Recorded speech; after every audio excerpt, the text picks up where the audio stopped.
Welcome to task 2. Task 2, lead a team. Leadership. The project manager needs to understand the role of influence in guiding the project teams and stakeholders to the optimal outcome. There is a measure of influence that is necessary. Many times you hear of project managers trying to convince stakeholders about the best path to follow. Some are successful in convincing management and stakeholders about the best path to follow, but others are not. This is because they may not intentionally be influencing stakeholders using a tested and tried method. However, there is an expectation for project managers the demonstrated ability to influence management and senior stakeholders. Lead a team. The enabler 1.2.1, set a clear vision and mission. So your project duty as a project manager is to participate in the development of the project charter by compiling and analyzing gathered information in order to ensure project stakeholders are in agreement on its elements. This is part of setting a vision and a mission. And also when we talk about the vision and mission, it also points back to scope. So part of your project duty as a project manager is to develop a scope management plan based on the approved project scope, and using scope management techniques in order to define, maintain, and manage the scope of the project. Lead a team enabler 1.2.2 is support diversity and inclusion. For example, behavior types and thought process. And in this one, as usual, we have a project duty. And our project duty here is to develop the resource management plan. Now, you see, we have the word human. It's actually now known as resource management plan. So it's really to develop the resource management plan. We're talking about the part of the resource management plan that pertains to humans. So when you talk about a resource management plan, you've got to remember you've got a team management plan and you've got a physical resource management plan. So you want to think about the team part.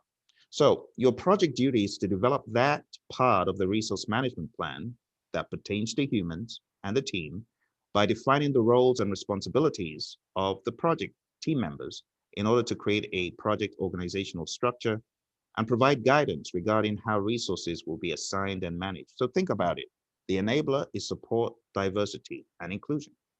So how do you do that? Well, first of all, by developing a plan and understanding diversity and inclusion and incorporating that into the plan. The second step is to acquire and manage project resources. Of course, we're talking about acquiring the human resources. So as you acquire resources, you're thinking about diversity during the acquisition of those resources. And again, you're following the resource and procurement management plans in order to meet project requirements. Let's go on to the third enabler.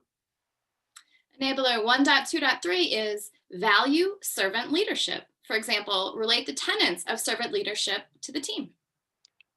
And your project duty here, as Emily said, is to relate those tenets of servant leadership to the team. So let's talk about some of these tenets of servant leadership.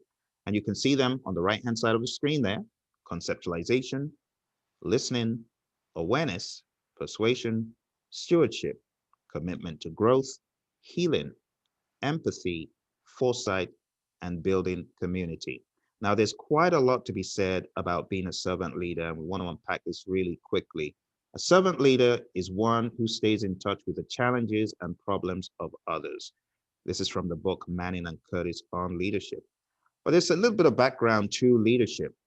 Term leadership, servant leadership, was coined by Robert Greenleaf in 1970. We're not talking about inmates running a prison.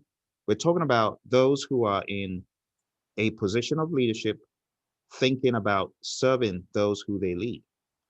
Some think you cannot serve and lead at the same time, but you can. Once people are clear about their destinations, the leader's role shifts to one of service. Have you ever heard, let me get out of the way so you can do your job? So let's take a look at the 10 servant leader characteristics really quick. First one is conceptualization, and this characteristic relates to your ability to dream great dreams so that you can look beyond the day-to-day realities to the bigger picture.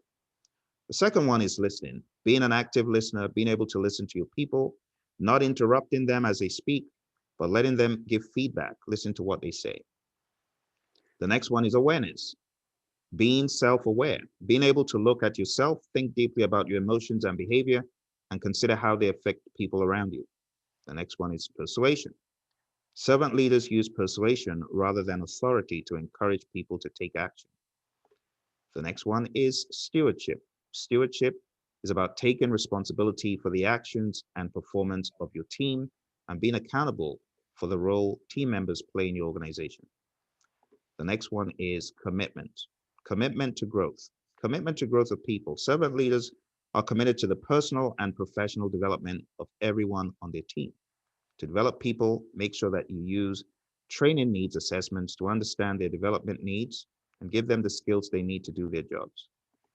Next one is healing. This characteristic relates to the emotional health and wholeness of people and involves supporting them both physically and mentally. The next one is empathy.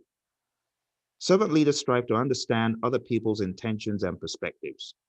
You can be more empathetic by putting aside your viewpoint temporarily and valuing the other person's perspective. The next one is foresight. Foresight is when you can predict what's likely to happen in the future by learning from past experiences, identifying what's happening now, and understanding the consequences of your decisions. Last but not least, we have building community. The last characteristic here is all about building community in your organization. How can you do this? You can do this by providing opportunities for people to interact one with another across the company. In other words, bridging gaps and helping people interact for the greater good of the firm. So there's quite a lot of stuff here, as you've seen in the aspect of servant leadership. Let's go on to our next one, Emily, 1.2.4. Sure. Enabler 1.2.4 is determine an appropriate leadership style, directive, maybe collaborative. And in this one, we've got a project duty to perform a stakeholder analysis. So when we talk about determining an appropriate leadership style, we are going to analyze the people who are not only in our immediate team, but the wider group of stakeholders, because you also need to lead those individuals as well. There's a very popular model by Hersey and Blanchard here, and it's called the situational leadership model. And it really depends on the stakeholders that you're dealing with. You might need to be highly directing. If they need to be highly directed, then you might need to step into that directing mode. Or you might need to be in a coaching mode. In other words, you need to direct them and support them to the extreme. Or you might have those who you just need to support.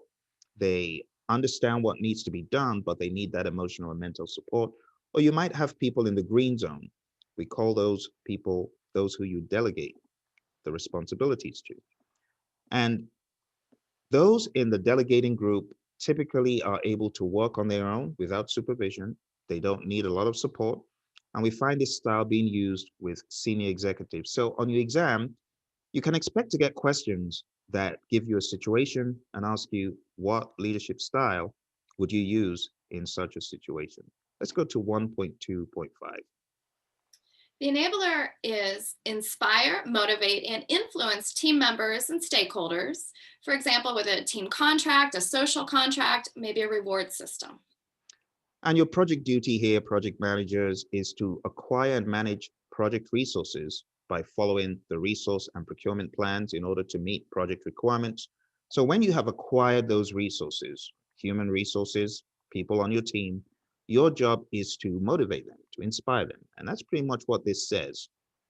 In order to understand this better, I would encourage you to read up 5 stages of team development and understand that. And remember, you're going to have a lot of questions of a situational nature where some of the tenets of motivation, inspiration, and influence come into play. We'll talk about that during the actual direction of the course.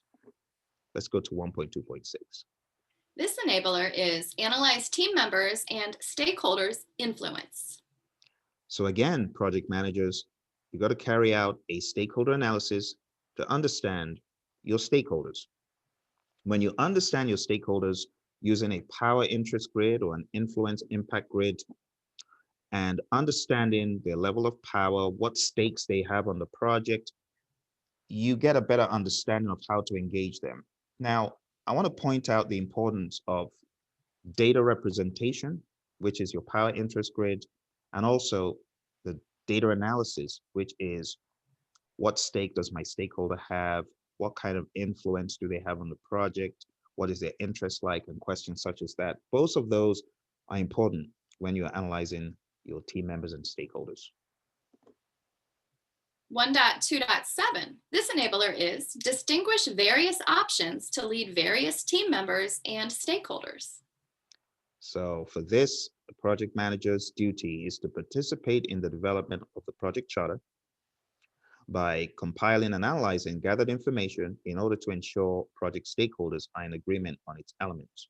So right from the get-go, project managers should begin to identify stakeholders at a high level in the stakeholder list, and then distinguish options of how to lead various team members and stakeholders when you get into the identification of stakeholders, the power interest grid, influence impact grid, stakeholder analysis to understand the full spectrum.